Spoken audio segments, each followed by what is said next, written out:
Peace and Black Liberation. You are listening to Black Matters on KUAW, Knowledge, Understanding, and Wisdom, KC's global community radio station. This is Lamin Mumia live in studio with my brother Chris. We are broadcasting live from the WEB Du Bois Learning Center. You can reach us via email, kuaw985@gmail.com. The phone number for our studio live is 816-599-6893. You can reach us at KUAW on Twitter, KUAW on Instagram, KUAW on YouTube, which if you go to those, you should subscribe to our YouTube or like our Instagram page as well. Share it with your friends as well. Get everybody involved in the movement here in Kansas City with a urban community radio station servicing our community. You can also watch us live on Facebook, and you can download us on the TuneIn Radio app, which is a very good way to just, if you have us on the TuneIn Radio app, you don't have to go to a website, just open the app and pop KUAW. You can listen to us live wherever you are in the world. But if you like to watch us, you can watch us also. We have faces that are made for radio, so we just give you that. Yeah, we'll give you that disclaimer. Black facts for today's date, August 28th, 2018, or so they say. It seems like not a week goes by or a day in American history where there was not some form of insurrection. On today's date, actually the 28th through the 30th of August in 1964, there was a insurrection, also known as a race riot, in the city of Philadelphia. As we know that conditions have not really improved for black people there today. It's also the anniversary for the March on Washington. On this day in 1963 was the MLK and Malcolm X debate was held on this day. John Lewis gave a very important speech in 1963 at the March on Washington. We must free ourselves. Of course, John Lewis, a 23-year-old chairman of the Student Nonviolent Coordinating Committee, also known as SNCC, gave an empowering speech in front of hundreds of thousands of people. Later on, John Lewis was going later to become a congressman from, I believe, the state of Georgia. Yeah, I think so.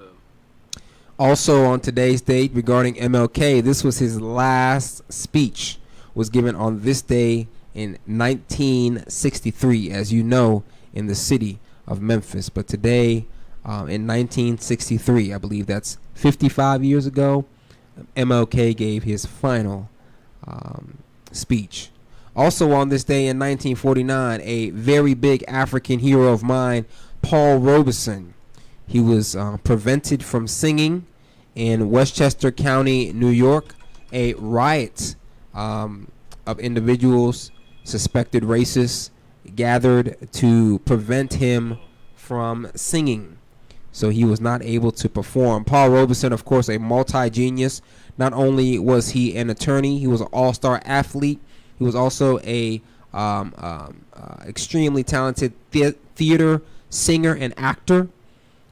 He was just all around. When you talk about a real Renaissance man, Paul Robeson was it. His legal mind can be seen in the William Patterson and in the writings that they did together on the We Charge Genocide petition, which if you have not read the We Charge Genocide petition, you can truly see black excellence as they petition the United Nations to formally charge the United States with genocide against African people in the Americas.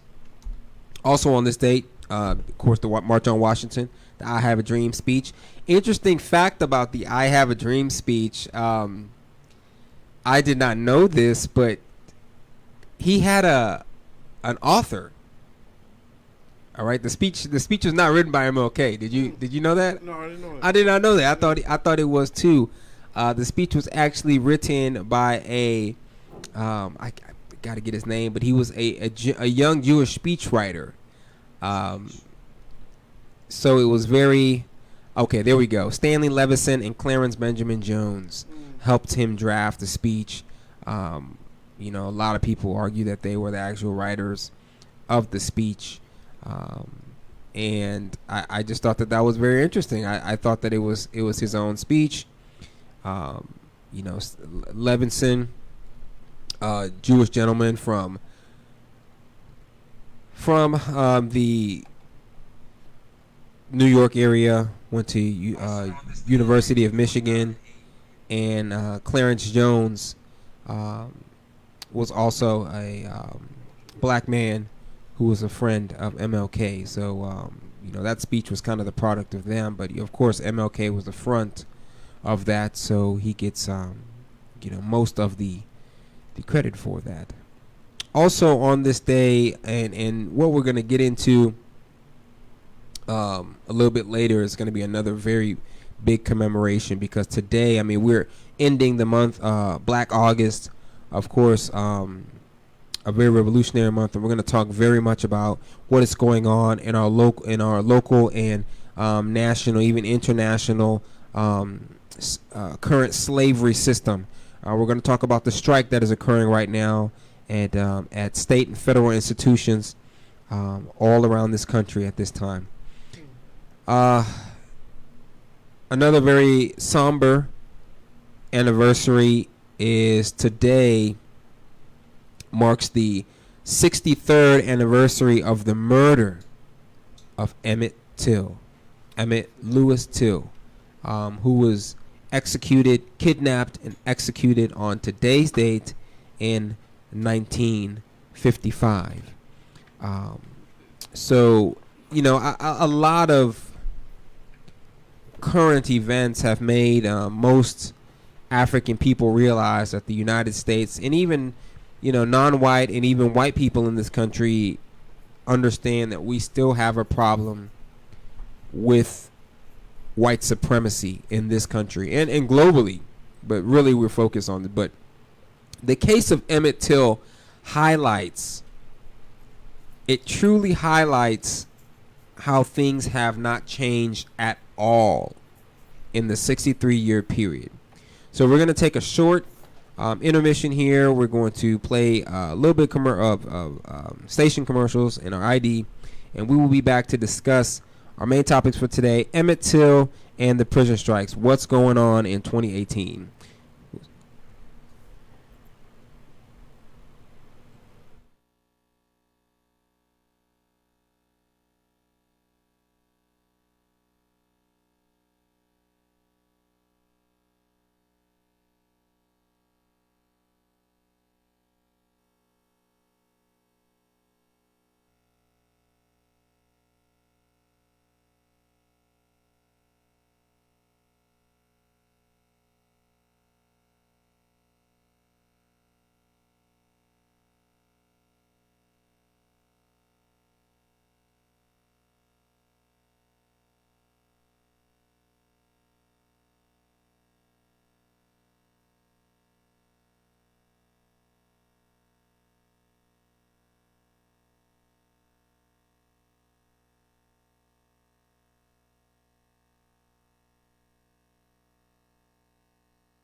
Peace. If you're just tuning in, you're listening to Black Matters on KUAW, Knowledge, Understanding, and Wisdom. And right before we just took our last break, by the way, we were listening there to Gil Scott-Heron, and the name of that track was, what was that? That song? The Gun. That was an album, wasn't it? Wasn't that an album? No, I don't think that was the album title, but it was the tune that was off of Secrets. I think it was Okay. like the Secrets album. Yeah, there we go. Reflections. I think that might have Reflections. Yeah, that might have been on Reflections. Great hit by our grandsister, Gil Scott Heron. And previously, before that, we were listening to some palm wine music, which it kind of got me for a loop too. Some of the people in the studio were thinking that it was some type of some artist that they knew. What artist did you think that was? It sounded like Taj Mahal. Taj Mahal. Yeah, I thought it was maybe Taj Mahal, and I thought it was some type of bluegrass. But this is actually a music which developed in West Africa from my home country of Sierra Leone, and it's also played heavily in Liberia. And it was actually developed. The musical genre is developed around drinking alcohol. So it was basically like the drunk people music that it kind of turned into. That's why, of course, it's called palm wine. I'm a big fan of palm wine. I don't get to taste it much, but yeah, it's we got all kinds of alcohol all around the world. Malt liquor isn't the only thing running through our communities. Okay, so so we got a chance to listen to a little palm wine music from Sierra Leone there. That's an African moonshine, huh? Yeah, that's what it is. It really is. You know, and unfortunately, it has just as much deadly effects as alcohol with black people. Yeah, it's like Spitfire. Thank you. We can't just have one drink and put it down. We end up falling over the place. But it is a delicious drink that you can rarely find here in Missouri. But I can find it here once in a while. However, we were talking about before the break Emmett Till. And if you aren't familiar, it's interesting because Kansas City has a very intimate relationship with Emmett Till due to Alvin Sykes. And I got a chance to meet him at Kwanzaa a couple of years ago over in KCK at the Nefertiti Center restaurant. And he has really been leading the charge about pursuing justice in the case of Alvin Sykes. He actually investigates murders of African people here in America that occurred throughout the civil rights movement. So he's basically like a racist hunter, okay? But as acrimonious as that sounds, he's a very calm, loving brother when you get a chance to meet him. But his spirit is so tenacious, and he was the one behind the 2008 Emmett Till Unsolved Civil Rights Crime Act, which, if you're not familiar with, it's a act that was passed through the U.S. Congress that reopens cases of racially suspicious violent crimes that were committed in the pre-civil rights era. So you have a lot of crimes that were committed, hundreds and hundreds, possibly thousands of crimes that were committed, everything from intimidation to extortion to rape to murder. All of these crimes that occurred by people suspected of practicing white supremacy racism in the pre-civil rights era, because there was a lot of mobilization to attack some of these problems and to deal with some of these crimes. Although, just like today, it kind of gets blown off as many of the FBI, they were involved in COINTELPRO. So how do you expect the FBI to be the ones helping to end the problem when they're the ones perpetuating it? Solve cases. Exactly. So, but the Emmett Till Unsolved Civil Rights Crime Act really helps to go back. Did you notice the other day they extradited a 95-year-old man from New York City? I think it was last week. Oh, for the Emmett Till? No, he was actually a guard in a concentration camp. And they extradited a 95-year-old man to go to Germany to stand trial for participating in the concentration camps. I think that's very interesting because the Jewish people around the world are the push behind that. Of course, Germany is quote unquote trying to reconcile, and they're still going after people today who are involved in that. So we as African people in America, that's why I have so much respect for Alvin Sykes, because why should we turn our back on something that is recent? You got people extradited 95. The man was so old and crippled when they were pulling him out of his apartment. He was like, It looked like to me if he fell, he'd been done. Like he wasn't walking; he was literally bedridden. Yeah. And they taking him back to stand trial for his crimes. Okay. Yeah. I think that and that was what 70 years ago. Yeah. Okay. 40. Yeah. Yeah. Yeah. That was 70 years ago. Look, there was a lot of crimes committed a lot earlier than that. Yeah. In fact, when we talk about Emmett Till, we got to keep in mind that some of the actors are still alive here. That was in the 50s, wasn't it? That was in the 50s. He was killed in 1955. And Carol Bryant was the white woman who said that he supposedly accosted her. Whistled at her or something. What did he do? Yeah. Whistled at her or something like that. Yeah. And you know, Carol Bryant is still alive. Carolyn Bryant is still alive today. Didn't she recently apologize for that? She recanted recently. Yeah, right. You know, so the book that came out in 2017, she admits that her claims were false. Yeah. And she recanted. Now, this woman is still alive today. Okay, has not stood trial for this. Right. No one has there has not been justice in the Emmett Till case. And essentially that's how it went down. There was he was visiting, I think he was in Chicago. He lived in Chicago and went down to visit Mississippi for the summer. He went down to stay with family, which a lot of us have done, right? You know, he was a pretty muscular. He was 5'4" and he was 150 pounds. Okay, so Mamie Till, his mother, who passed away in 2003, sent him down to visit visit the Mississippi Delta, and he wanted to go down and see it. And you know, he went down and apparently on the 21st of August. Or on the 24th of August, him and his cousin Curtis skipped church and joined some local boys to go to the meat market to buy some candy. You know, the children of the sharecroppers that Sunday had been picking cotton all day. Mm-hmm. So just think about this. This is 1955. Yeah. You got some sharecropping children who decide to skip church. Yeah. Or the ones who had not been, the ones who skipped church met up with the sharecropping children who had got off that day because they had been working, and they had been picking cotton all day Sunday. Okay, so most of the people who went to that particular market they went to were sharecroppers, and man, that sounds like Trayvon Martin, man. Hold on now, we hadn't even got there yet. We hadn't even got there. Like, dang, so he was going there to get some candy. Yeah. Okay. And the store that has served exclusively, the store was known to serve the sharecropper population. Right. Okay, so we could pause right there, Yeah.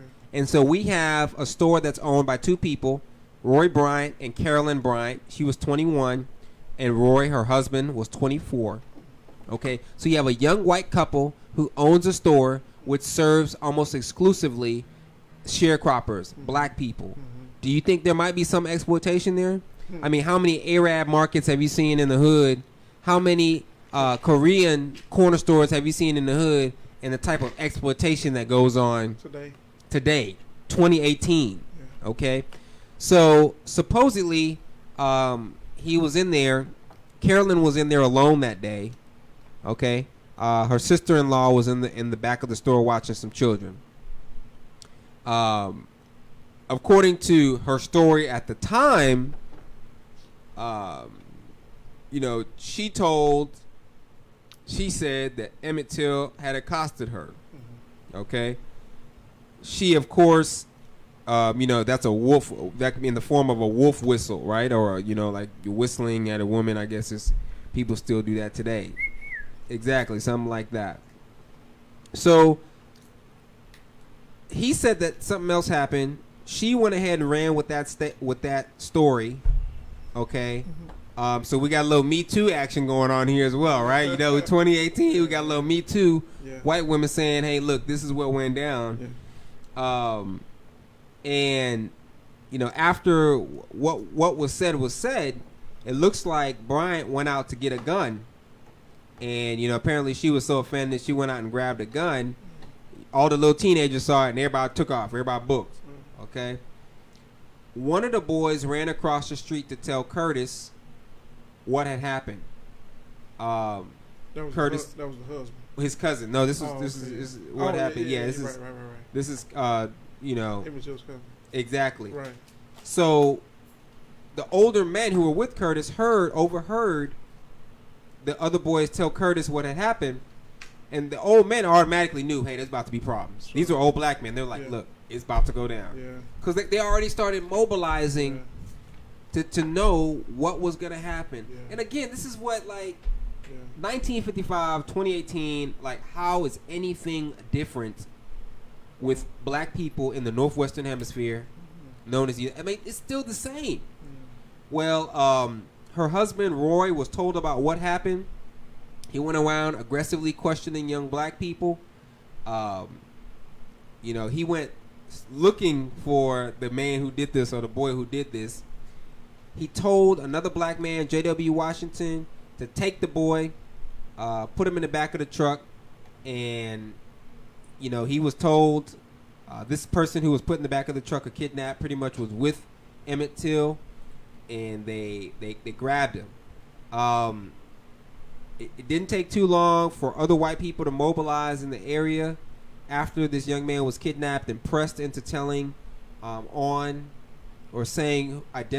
the youths that were with him.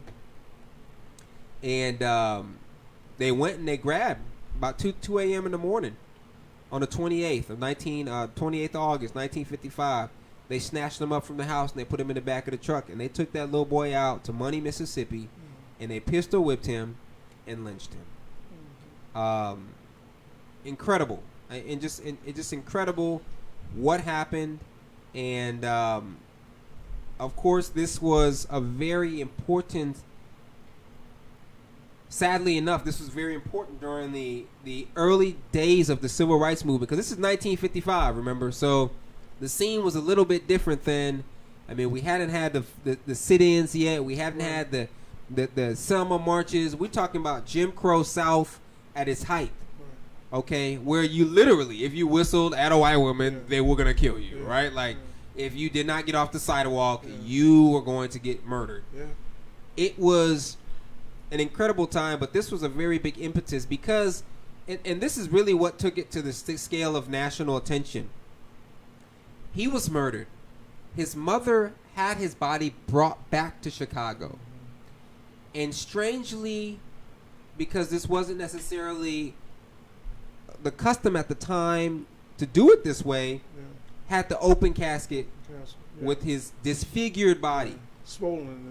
I believe, it was. I believe they might have dumped him in some water, but he was disfigured in the river. Yeah. Right.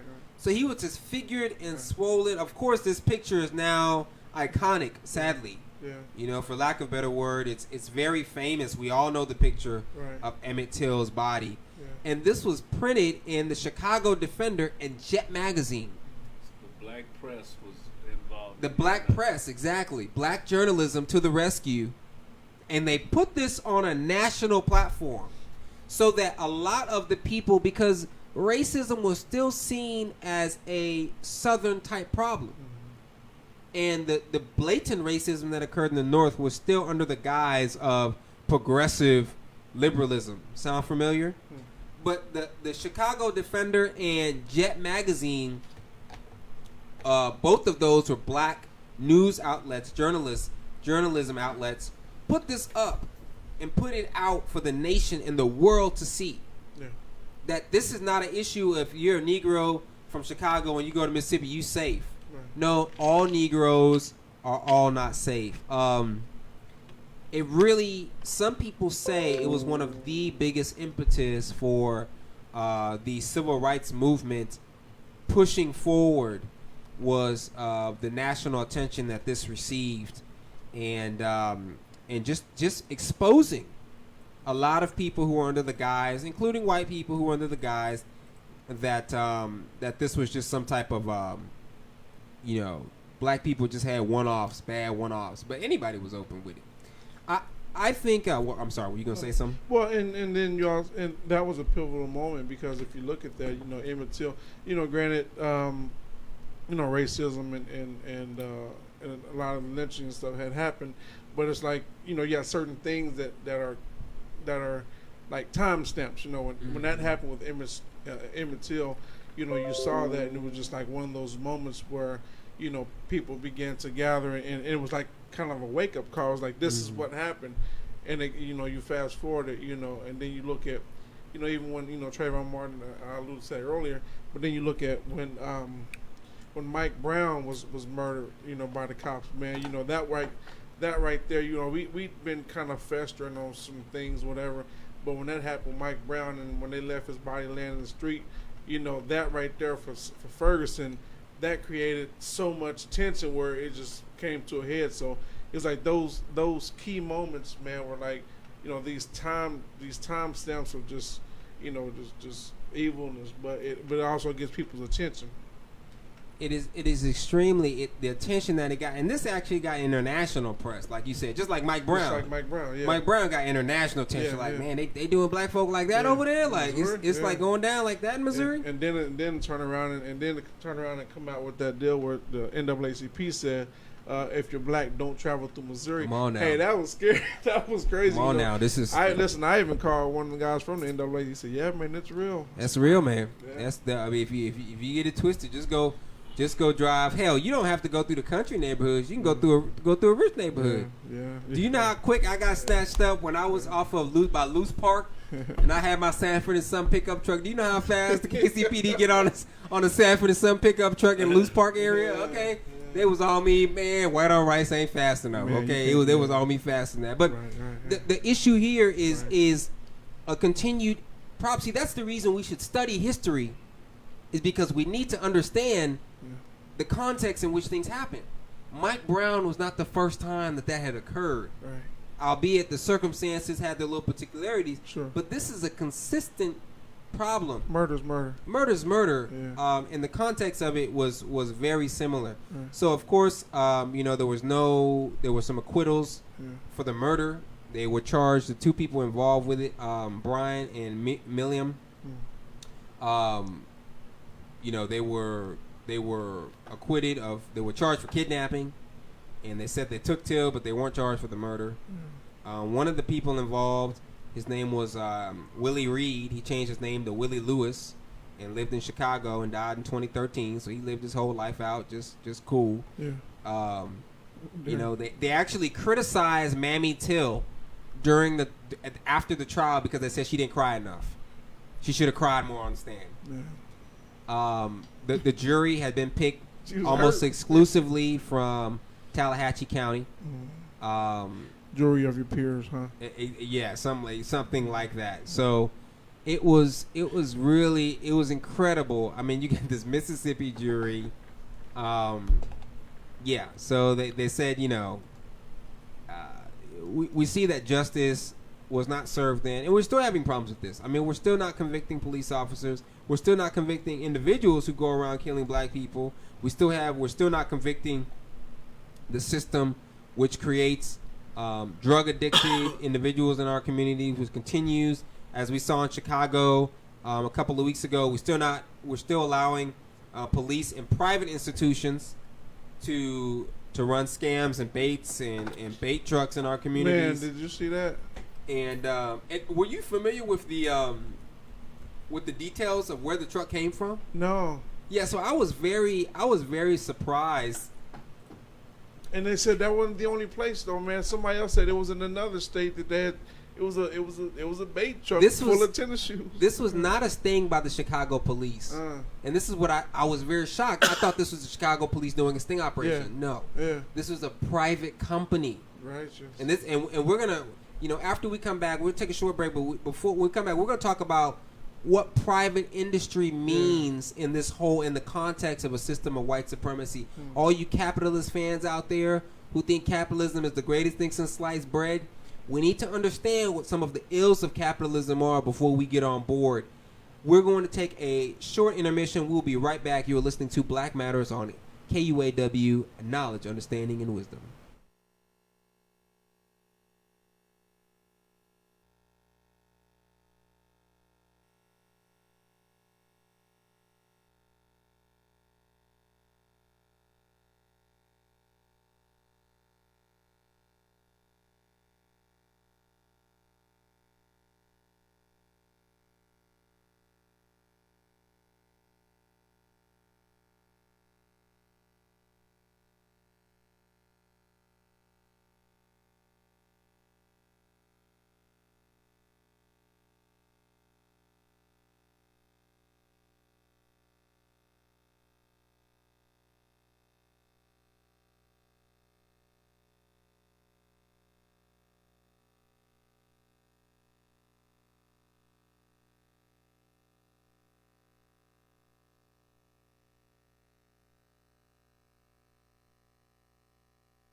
Greetings. If you're tuning in, you're listening to Black Matters on KUAW, Knowledge, Understanding, and Wisdom, KC's global community radio station. You're listening to us live on KUAW.org. You can also watch us live on YouTube, or on Facebook, rather, and watch our ICOV programs on YouTube. Like and subscribe to our pages on both of those platforms if you would. You can also download on the app or the Play Store the TuneIn Radio app, where you can listen to KUAW 24 hours a day, 7 days a week. Always an exciting Tuesday. There's an excellent lineup of programs for you to listen to. Anything from the variety Cheryl Underwood show to Senior Moments at 2 o'clock. Finally Free, excellent program. I got a chance to catch a little bit of today's program, Finally Free, Dolores Jones. It's an incredible program. Really help you elevate your mind to the next level. Truth Be Told, Source from the Inkwell, and Lynette Gray. Those are awesome. Of course, can't forget Kennedy's Corner today at 5:45. All of those programs are going to be coming up later on, and you can listen to the archive broadcast of those programs on YouTube. So you just go to YouTube, type in KUAW, subscribe, and then you can watch all of the programs on Tuesday's lineup and the other days' lineups on KUAW. So definitely do that, helping yourself. And real quick, make no mistake, Kennedy's, how old is she? 10 now? 9, 10. Yeah, nine. make no mistake, she's 9, 10 years old with a radio show, man, and Yeah, holding it down. So yeah, Yeah, she's after us at 5:45. So check her out. Yeah, definitely check out Kennedy. Probably sometimes even better than my program. Okay, I'll have to be honest with you. It's good information. She shares really good information. So we were talking about this before the break a little bit about the bait truck in Chicago, and this. I thought that this was a Chicago Police Department operation, right? But I later found out that this was Norfolk Southern Railway. Okay, Norfolk Southern Railway is a large railway and freight company who alleges that there has been lots of theft in their rail yard. So they said that they've had a lot of merchandise stolen. Anything from guns to shoes to clothing has been stolen in their rail yards. Right. Okay. So Norfolk Southern gets some help from Chicago PD. They decide to go into a black neighborhood, park a semi truck full of Nike and Louis Vuitton boxes, and park it there and wait for somebody to go in there and steal. Yeah, unlocked. Unlocked. No pad on. It's open, by the way. Yeah, so you can see what's inside the vehicle. Yeah, no so this is pad, not like nothing. Okay. Yeah. Of course, all black community. They did not do this in Cicero. They didn't go to any of these white areas and neighborhoods. They put this truck not in what's this place called Evansville or anything like. No. They went to the city's southwest side. They went to the hood, man. Went to the hood, dropped off a truck. Now, this being said, a lot of community activists have said this is not the first time that they have word that freight containers have been parked and trucks have been parked down in the hood at the rail yard. Exactly. So of course they got a spokesman for Norfolk Southern, saying that they have the responsibility to ensure the freight is safely delivered. I don't understand what that has to do with going to park a bait truck in the hood that's nowhere near your lots. Right. Okay, but I think this is very plain and simple. That's waiting for the delivery guy to pick it up. Chicago is no different than Kansas City. It's no different than San Antonio. It's no different than Compton. It's no different than Oakland. It's no different than Brooklyn. Okay? The problem here is vulnerability of African peoples in this part of the world, the exposure to the criminal injustice system. Now this goes into our main topic for today. So when people are arrested with these sting operations, where do they go? Go to jail. They go to jail. Right. Okay? Now, what happens when they go to jail? So there's a myth. You're in the system. You're in the system. Right. There is a myth that the taxpayers carry the burden for prisoners, which in a way, and very interesting, taxpayers do carry a burden, but prisons in themselves are very lucrative business ventures. Yep. So it's a double whammy. Yep. And, FYI, black people pay taxes too. And on top of that, ask any financial analyst, the poorer you are, the higher the likelihood you will have a higher tax liability. So just because you make $28,000 a year doesn't mean you're going to be taxed less than the person who makes $280. Well, you think about Wyandotte County, man. Wyandotte County in Kansas has one of the highest tax brackets, but yet has the highest poverty level. But Johnson County, you're getting you get the tax write-off, which obviously Johnson County is not primarily black, but Wyandotte County they pay for the brunt of that whole situation. Thank you. So we know that your tax liability will be closer to 25 to 30 up to 35% if you're in this low range. Right. Supposedly you poor, you on food stamp, you a mooch on the system, you paying 35% taxes. What are you are paying for the rest of this country? How you gonna get up? Okay, and then we have people who make 300, 400,000, the tens and tens of thousands of millionaires who live in this country have tax liabilities of 5 to 10%, 15%. Tax breaks. Thank you. Yeah. So How does that work the myth that black people don't pay taxes, you can smack that out of the mouth of anybody who just lick your hand and smack that out of the mouth of anybody who wants to propagate that type of foolishness. But private prisons, which a lot of people invest in, there are a lot of mutual funds that have portfolios which include the stocks of private prisons. A lot of businesses. A lot of businesses. Furniture businesses. It's big money. Yeah. It's actually big money. In fact, there are 25 businesses that you probably know of that use prison labor. So they're not even investing in it. They just actually just say, we'll use your cheap labor. Right. Okay? Right. And I'm going to tell you these 25 because you need to remember these 25.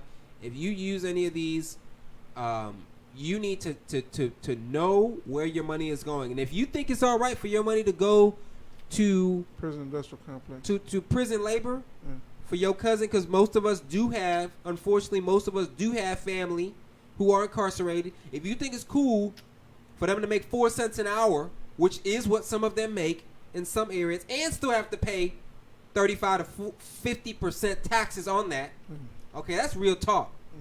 You making 4 cents an hour, and you making $20 a month, and still got to pay payroll taxes. You're still paying federal taxes. So these companies are the ones who believe that is appropriate. Allstate Insurance, American Airlines, Avis, Bank of America, Blue Cross Blue Shield, Chevron, Fidelity Investments, Fieldale Farms, Gainesville Waste and Recycling, Geico, Huddle House, J.C. Penney, Kmart, Lindsay Windows, Magnolia Windows, McDonald's, Mount Vernon Cotton Mill, Prison Industries Inc., a.k.a. Unicorn, well, that's Sprint, Sprint, Starbucks, Verizon, Victoria's Secret, Walmart, Wendy's, Whole Foods. Big Johnny, you got them draws. Come on now. Come on. Big Johnny, you wearing that lingerie? Okay. Go ahead, man. You got Bubba making them lingerie now. And you over here paying big money for that. I like that string on you, Johnny. Yeah. This is what's going on.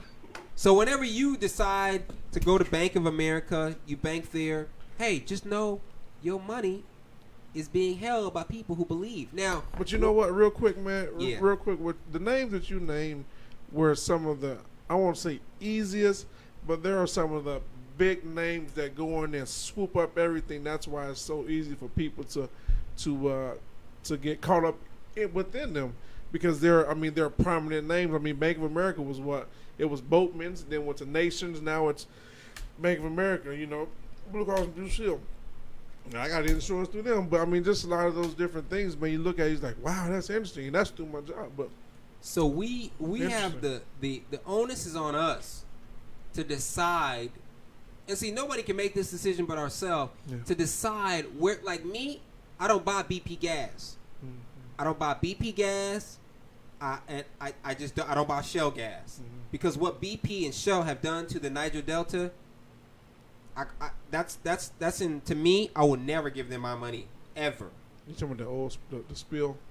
The multiple spills and just the condition that they keep, the exploitation that occurs. I will not support that type of exploitation. Gotcha. Okay, so we all are we're mired in this system. Don't get it twisted. All of us can reach in our pocket, and we got dead white men, big green faces in our pocket. America is on us. It's in the air we breathe. It's everywhere. But we can decide to some degree how we're going to participate in this system. I'm not going to use Avis. I don't care what their rates are. I'm not going to go to Kmart. You know, I've been to Walmart in the past month, and I should have known better. So you can look these up. Who uses prison labor? Of course, you should not be going to Starbucks anymore. If there's anything that should be the easiest thing in the world for you, is to stay your behind away from Starbucks. I met with a brother there a couple of weeks ago, man. I was like, man, Starbucks, man, this is the place where them brothers got arrested. He was like, really?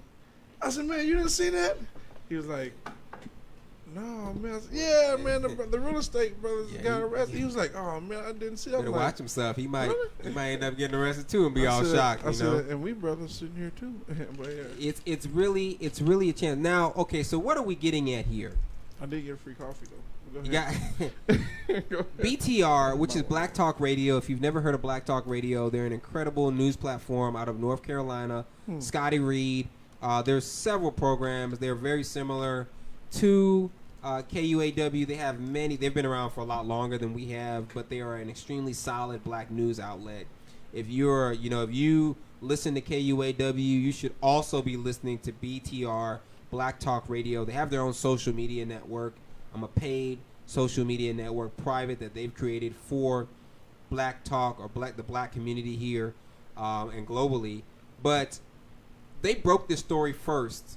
You can catch their podcast. I listened to their podcast, and it's about the prison strike, which began on August 21st. Now, we didn't crack it. Now, the strike is from the 21st to the 9th. All right. So what is this prison strike? Okay. Essentially, the prison strike, it's going, the inmates have called for a boycotting of the institutions to protest the inhumane conditions. Okay? Specifically, they have, I'm trying to get their list of demands. Specifically, they have a list of demands that they're asking from the authorities because they're looking to change the conditions on the inside. If you don't know anything about federal and state prisons, you need to understand that they are hell. Everybody likes to talk about prisons in Africa and in Mexico and all these other places, but we really need to talk about the prison system in the United States and how it psychologically destroys our brothers and sisters. The 13th Amendment is what this all revolves around. A lot of people have seen that documentary by Ava DuVernay, 13, which I think a couple years ago, I believe, dropped. Yeah. Was it two years ago or last year? Yeah, Netflix. If you haven't seen it, it's a primer. It's a decent primer on it. But essentially, the 13th Amendment, and I'll read it in whole. It says, neither slavery nor involuntary servitude, except as punishment of crime, wherefore the party shall have been duly convicted, shall exist within the United States or any place subject to their jurisdiction. This was the abolition of chattel slavery. Because if you read that correctly, it says neither slavery or involuntary servitude except as a punishment for crime where the party has been duly convicted. So what people don't realize is that slavery is still condoned under the U.S. law. If you get convicted for a crime, you are legally and for all intents and purposes a slave. That word "accept" is pretty big. That's huge, yo. That's huge. Okay, you don't have the same rights inside of a prison. Now remember, a lot of these prisons are privately owned. A lot of these prisons are located in rural areas Yep. where there's not even a lot of black people. Mm. So most of the money Mhm. directly, as far as the jobs and the industry goes, are going to be pumped into white communities which surround the prisons, which in many cases the prisons actually support fully the local economy. Like 411 work. Okay, white welfare. Hmm. That's what it's called. It's called white welfare. Hmm. Okay, where all their monies comes from. Leavenworth's a good example. Yeah. Cameron, Missouri is another example. Mm. I think Chillicothe, St. Joe's got a Mhm. facility, I believe, up there. I think so. Look, these communities. In fact, I remember speaking to a local state representative. I believe Brandon Ellington, Mm. and he was talking about prison reform, some type of prison reform. He puts a lot of bills. He puts a lot of bills on the floor to help the condition of African people. He does a great job fighting for his constituency. Yeah, they got a deal right now where it's getting felons, gentlemen that had felons, man, at some time getting getting them work. Yeah, job fair. I think they Right. just hosted that. Right. Yeah. He told me, and I was there when he made this statement. This is not an idea. This is what he said. He said that a lot of the bills he puts on the floors regarding prison reform and getting brothers and sisters out early and reducing sentencing Right. are openly rejected by other legislators because they told him, Mm. we can't support that. Our prisons depend on these people. Our communities, our economies. How do you want me to support a position that I'm going to lose jobs in my district? Yeah. How do you want me to support that? Well, you look at it. Jeff Sessions, I think, if I'm not mistaken, Jeff Sessions actually opened it back up to where private prisons can now be utilized once again. At some point, they were shutting them down and they were shutting them and closing them down or whatnot. But now they actually Jeff Sessions, if I'm not mistaken, Jeff Sessions, but open them back up to our private prisons.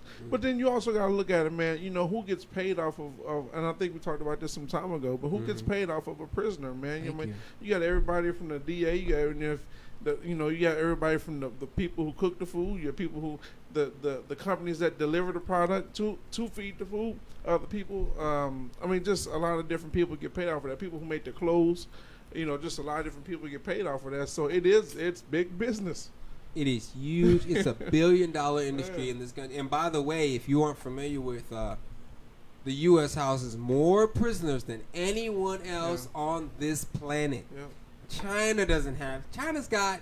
India ain't got more. We got more people in prison per capita. We make it look like a game. Okay, in other countries. Or a gang. A gang, right? Now, I'm not saying that other countries do not have. There was actually a prison strike going on in Kenya. There are prison strikes going on all over. Conditions in prisons are atrocious. Mm-hmm. But we do know that the U.S. has a lock on the prison prisoners, on the planet. I'm trying. Okay, so I have a list of their demands here, and I think it's very important that we spend a little bit of time during this program focusing on their demands, because this issue is not about us. This is about, one, how can we help? Two, what do they want? And in really informing ourselves as a black media outlet, we have the onus is on us to disseminate this information. Right. You are not going to hear the depth of analysis that you will hear even on this program. You won't hear it on CNN. You barely see this on social media. You won't see it. There is essentially a blackout on the media. NPR touches on it a little bit. You got BET hasn't even touched it. Radio 1 has not even touched the story. You got The Root, Huffington Post, ain't said about it. You know what I mean? Speaking of The Root, just bought The Root. Jay-Z and Beyonce Look at that. just bought The Root, man. Period. So big ups. Go ahead. Watch out. Demands. So these are the demands that the prison strikers, the striking prisoners are asking for. One, immediate improvements to the conditions of prisons and prison policies that recognize the humanity of imprisoned men and women. Two, an immediate end to prison slavery. All persons in prison in any place of detention under United States jurisdiction must be paid the prevailing wage in the state or territory of their labor. 3. The Prison Litigation Reform Act must be rescinded, allowing imprisoned humans a proper channel to address grievances and violations of their rights. 4. The Truth in Sentencing Act and the Sentencing Reform Act must be rescinded so that imprisoned humans have a possibility of rehabilitation and parole. No human shall be sentenced to death by incarceration or serve any sentence without the possibility of parole. 5. An immediate end to racial overcharging, over-sentencing, and parole denials of black and brown humans. Black humans shall no longer be denied parole because the victim of the crime was white, which is a particular problem in southern states. 6. An immediate end to racist gang enhancement laws targeting black and brown humans. 7. Must be funded specifically to offer more rehabilitation services. 9. Pell Grants must be reinstated in all U.S. states and territories. 10. The voting rights of all confined citizens serving prison sentences, pretrial detainees, and so-called ex-felons must be counted. Representation is demanded. All voices count. So those are the 10 demands. You can find them on the incarceratedworkers.org, the IWOC, IWOC, Incarcerated Workers Organizing Committee. You can go on their website. You get this information. A lot of basic things. So, like we're talking about the representatives who don't want to support the prison reform, Right. and the state representatives.